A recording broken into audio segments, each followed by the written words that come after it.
Okay, video's on now. Okay, so what I did, sorry, starting the video late, is this line of code, I've applied this to all of our students, student 1, student 2, student 3, and student clone. In each case, I output not only the total students, but their name.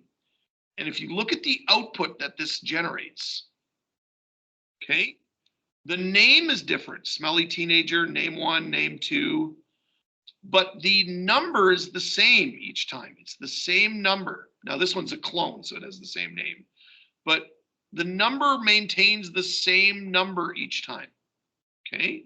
The same total students number. But I'm gonna do one more line of this, okay? I'm gonna put in a comment here.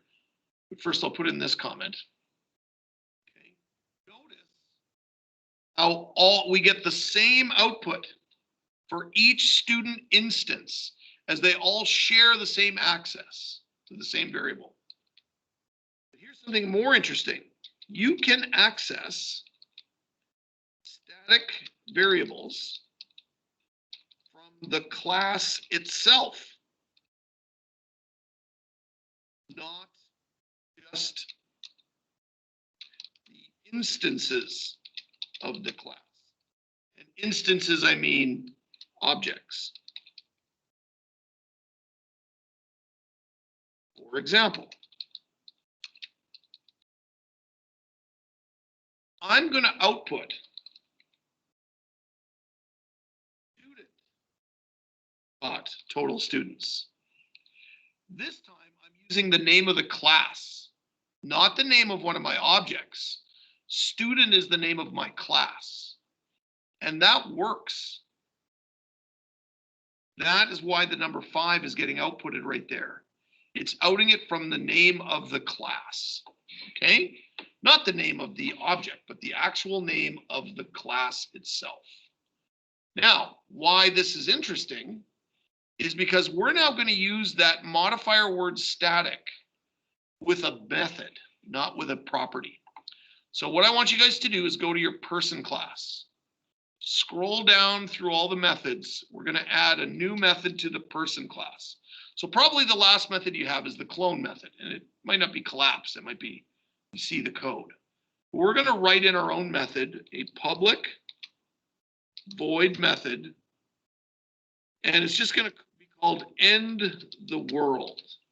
We're going to allow any student, pardon me, any person, because I guess that's true. Any person could end the world. It's kind of a weird concept, but it is something that could happen. And all we're going to do for this method is just do a little output. Boom. They just blew up the world. So this is a simple little method, right? That every person would have this method end the world. But what's different about this method that we're going to do is we're going to slip our modifier word in here. We're going to make this not only a public method, but a static method. Okay? That means static methods. The method is shared by all objects of the class. But that would be true of a regular method. Regular methods can still be called by all the objects. So what makes it a little different is it can also be called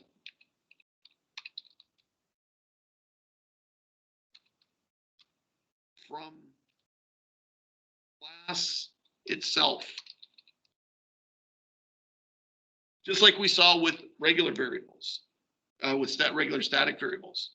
So what I mean is you can use the class name, then dot to call static methods. Okay, so that's what I mean. Okay, now we're going to see this in our example here in a second. So what I'm suggesting is to the person class, add this method called end the world. But what's important about this method is we're using the keyword static as one of our method modifiers. So all three of these words are method modifiers, right? First word modifies that it's a public method. The word void means that this method doesn't return anything. And the word static means that this is a shared method across the class. And as you will now see when we go back to advanced classes testing, okay, we're going to call a static method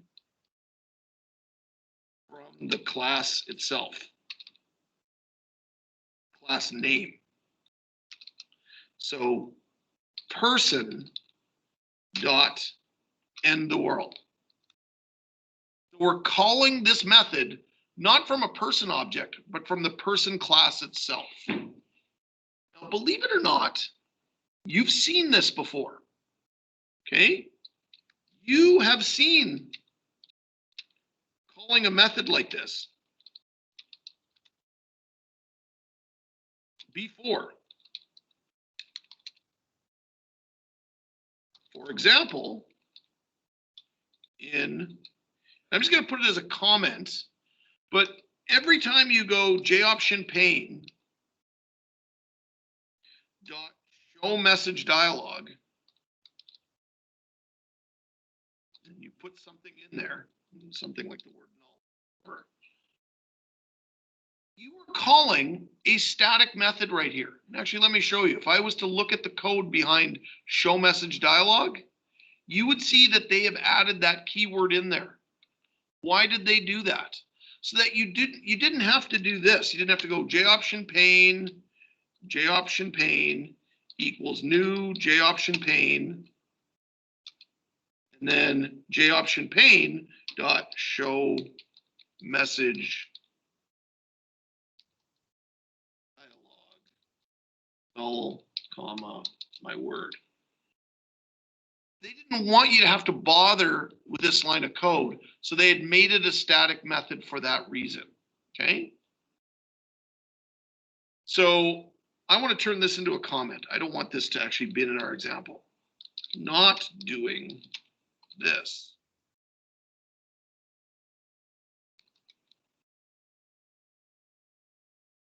So I wanted this in my comments here. We've seen this before, okay? You still can call static methods, though, from the instances. But autocomplete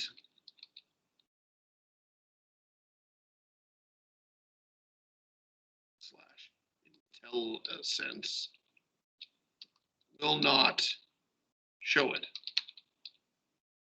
It doesn't actually recommend that you do this, but I'll show you that you can do this. So for example, we can say lowercase p person dot end the world. But you'll notice when I type the dot, end the world does not show up here. It doesn't autocomplete it. That doesn't mean I can't do it if I type it in myself. And you'll notice it says you're accessing a static method. I have a hint for you. Replace it with just the word, the class. It says there's no need to do this, but you can do this. Similarly, I can actually do this with student objects. Why? Because the student class, remember, this child class inherited method. Even though it's a static method, the child class inherited it. So a student can end the world. A teacher, this is a fun sentence for me to say out loud, can end the world, okay? Those things can still run that method. But I can also do it this way, student dot end the world. And now it does show up in autocomplete, okay? Student end the world. Capital T, teacher end the world. It was an inherited method, so it can do these things. So this is entirely possible with static methods, okay? All right, that's where I'm gonna wrap up with you guys today. Let me just check our schedule. So from the point of our schedule, and yes, I will put this on GitHub right here, right now. So, whoops, or yes, git remote. Push. 240S are going to go a minute over time here. You'll hear a bell ringing in a second, but that's okay. Will you be posting the video on Teams? Absolutely, I will. I haven't even stopped the video yet. So, oh, there's the bell. I'll be posting the video on Teams literally in a couple minutes after I get it on there. So, will I be posting it on Teams? Yes, I will put into the chat a link to it on Teams. But more importantly, I will be putting it right here under May 13th. I'll put a link to it right there as well. Okay. I'll also update May 12th. There'll be no links to videos for May 12th because that was just our catch-up day. But I'll be updating what it says here for May 13th, including a link to the video. So yes, I will do that. I also just updated GitHub. So if you're on GitHub, for example, in the person class or in the testing class, you should now be able to see. Oh, never mind. I didn't up it. Commits. Yes. I just screwed that up. Get remote push. Yes. Next. Finish. Might have just screwed up the 30S one. Anyways. Fresh. There we go. So that code and those comments are now up on GitHub as well. Okay, so I'm going to close up the video now, and I will get that up on there for you guys right away. And I'm going to say goodbye to you guys until tomorrow. Have a great day. And if you need extra help, come by at 3:30. I'll see you guys tomorrow.